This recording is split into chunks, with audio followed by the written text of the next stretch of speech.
Mga kapatid, kung nanonood ka ngayon ng video na ito, may malaking posibilidad na nasa pinakamalalim kang punto ng inyong buhay. Baka nasa gitna ka ng isang krisis na hindi mo na alam kung paano malulutas. Baka nawala na ang lahat ng pag-asa mo. Baka sinasabi mo na sa sarili mo na walang solusyon pa, natapos na ang lahat. Pero wag mo munang isuko ang lahat dahil ang video na ito ay maaaring maging turning point ng inyong buhay. Ang emergency prayer na ibibahagi ko sa inyo ay hindi basta-bastang panalangin. Ito ay isang spiritual weapon na ginagamit ng mga taong nasa desperadong sitwasyon at nakakamangha ang mga testimonya ng mga taong gumamit nito. Kaya kung ready ka na makakuha ng breakthrough na matagal mo nang hinihintay, manood ka hanggang sa dulo ng video na ito dahil ang mga salitang maririnig mo ay maaaring magbago ng takbo ng inyong buhay magpakailanman. Pero bago natin simulan, kung nakakatulong sa iyo ang mga ganitong content, mag-subscribe na at i-click ang notification bell para hindi mo na ma-miss ang mga susunod naming video na makakatulong sa inyong spiritual journey. At kung may kakilala kayong nangangailangan din ng breakthrough, i-share ninyo ang video na ito sa kanila.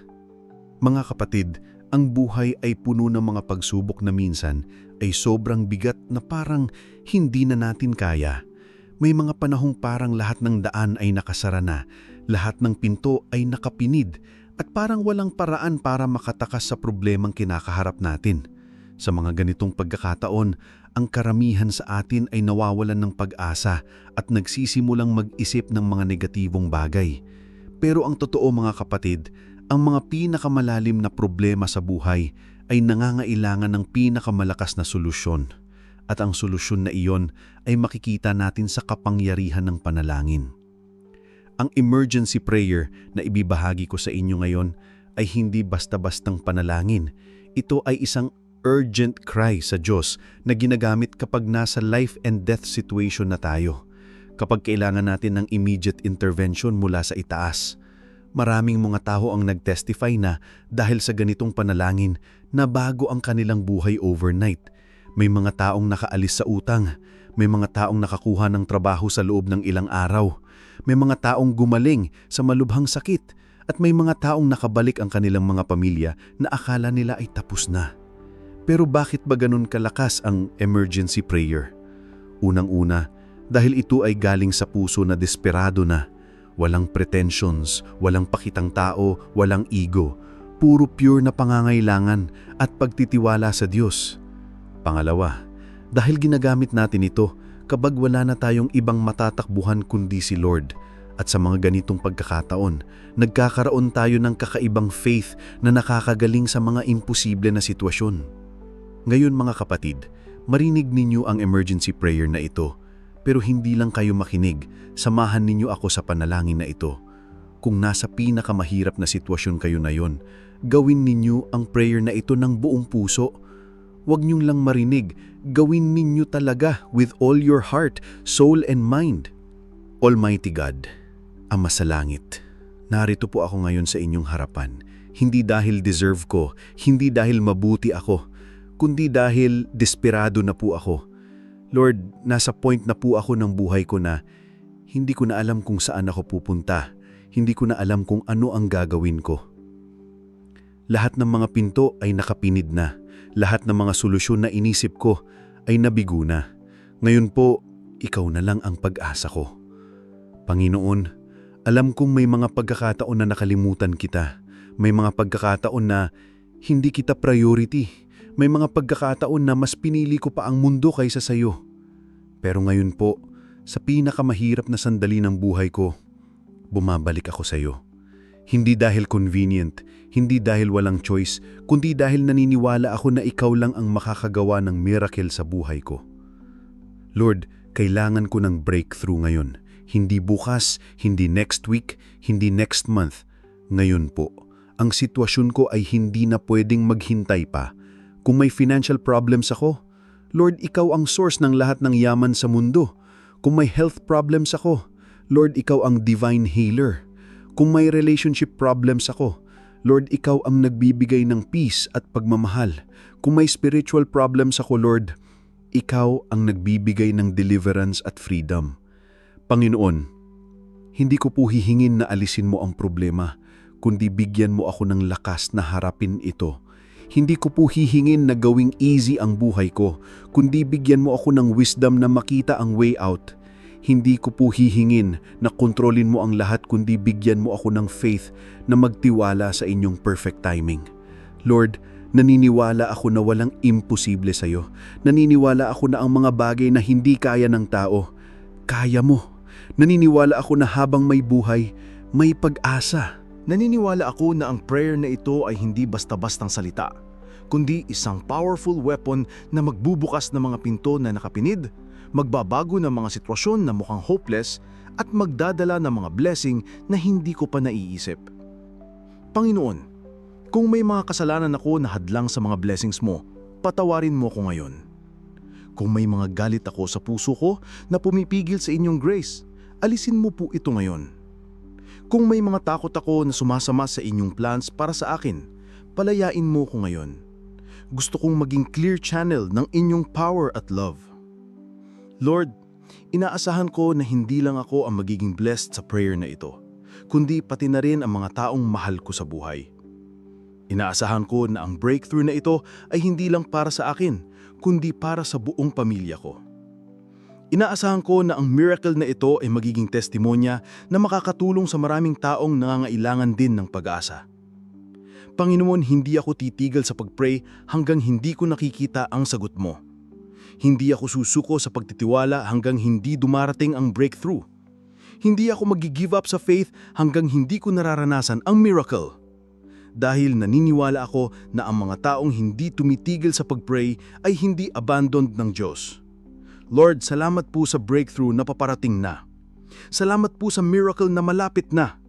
Salamat po sa blessings na hindi ko pa nakikita pero naniniwala ako na nariyan na. Salamat po sa pag-asa na binibigay mo sa akin ngayon. Salamat po dahil hindi mo ako pinabayaan sa pinakamahirap na panahon ng buhay ko. Sa pangalan ni Jesus Christ, ang aming Lord at Savior, ipinaaabot ko ang emergency prayer na ito. Amen.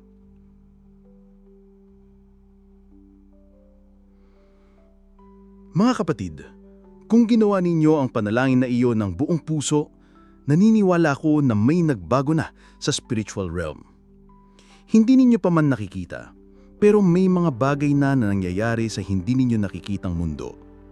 Ang mga anghel ay gumagalaw na, ang mga blessing ay nagsisimula ng dumating, ang mga sagot sa inyong mga problema ay paparating na.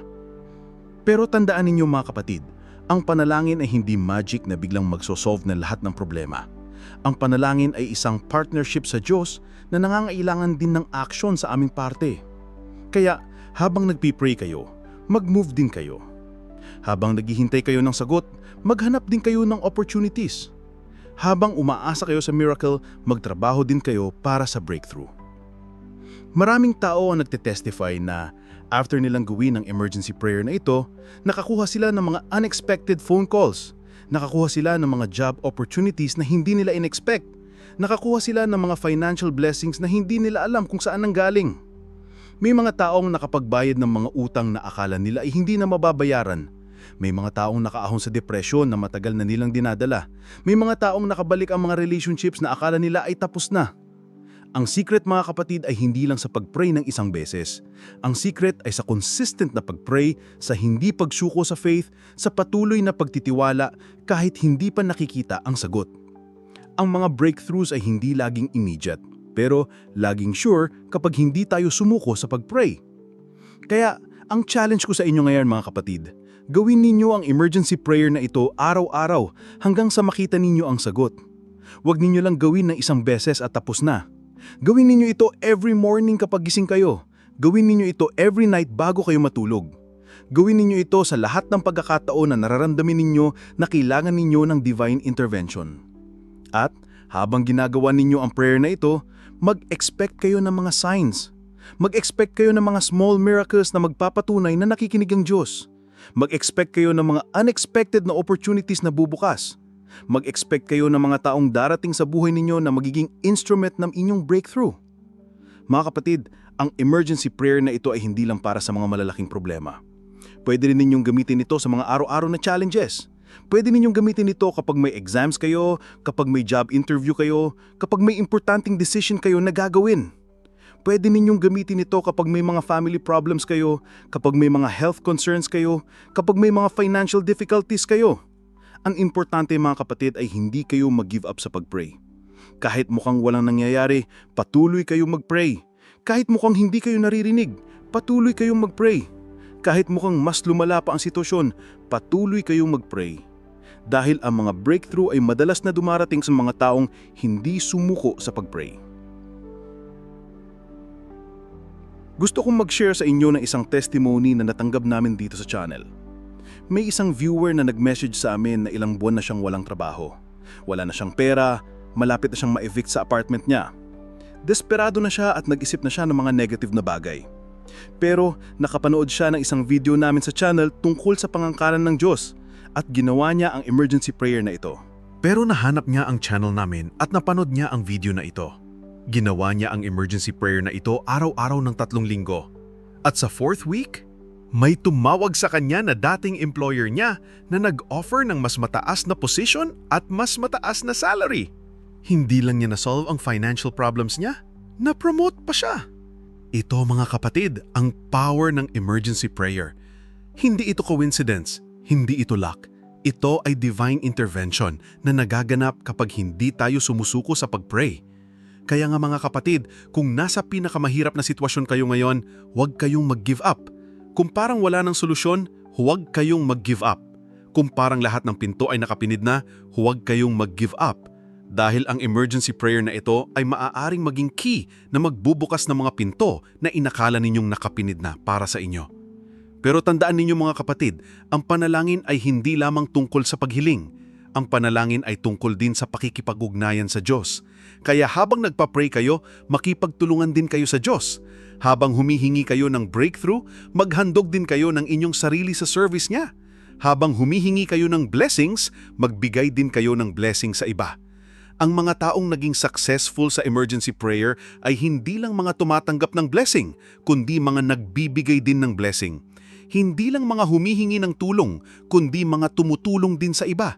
Hindi lang mga umaasa sa Diyos, kundi mga ginagawa ding instrument ng Diyos para sa iba.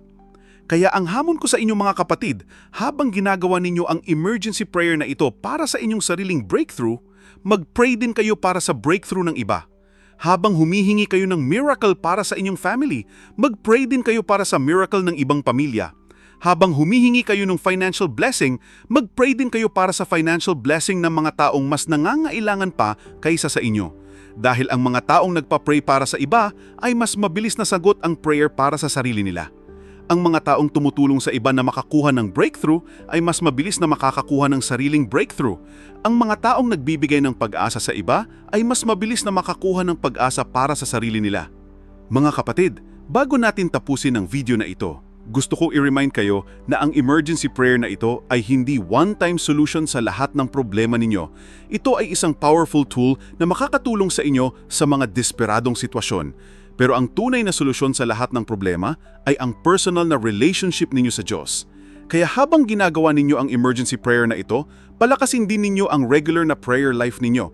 Basahin ninyo ang Bible araw-araw. Sumali kayo sa church. Makipag-fellowship kayo sa mga kapwa believers. Dahil ang mga taong may malakas na spiritual foundation ay hindi madalas na umabot sa point na kailangan ng emergency prayer. Pero kapag umabot kayo sa punto na kailangan ninyo ng emergency prayer, huwag kayong mahiya. Huwag kayong mag-feel guilty. Huwag kayong mag-isip na hindi kayo karapat-dapat. Dahil ang Diyos ay hindi nagja-judge base sa kung gaano tayo ka-spiritual. Ang Diyos ay tumutulong base sa kung gaano tayo ka-desperate at ka-sincere sa pag-approach sa Kanya. Kaya nga mga kapatid, kung kailangan ninyo ng breakthrough ngayon, gawin ninyo ang emergency prayer na ito. Kung kailangan ninyo ng miracle ngayon, gawin ninyo ang emergency prayer na ito. Kung kailangan ninyo ng divine intervention ngayon, gawin ninyo ang emergency prayer na ito. At huwag kayong titigil hanggang hindi ninyo nakikita ang sagot. Mga kapatid, salamat sa panonood ng video na ito. Kung nakatulong sa inyo ang emergency prayer na ito, mag-like at mag-share para makatulong din sa iba. Kung may mga testimony kayo tungkol sa power ng prayer, i-comment ninyo para maging encouragement sa iba. At kung gusto ninyong makakuha ng mas maraming spiritual content na makakatulong sa inyong faith journey, mag-subscribe at i-click ang notification bell. Tandaan ninyo mga kapatid, walang hopeless na sitwasyon sa mga mata ng Diyos. Walang problema na hindi kayang solusyonan ng Diyos. Walang takot na hindi kayang pantakpan ng love ng Diyos. Kaya huwag kayong mag-give up. Huwag kayong sumuko. Dahil ang breakthrough ninyo ay paparating na. Ang miracle ninyo ay malapit na at ang sagot sa inyong prayer ay nariyan na. God bless you all mga kapatid. Makita tayo sa susunod na video.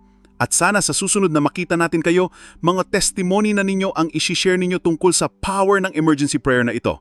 Amen.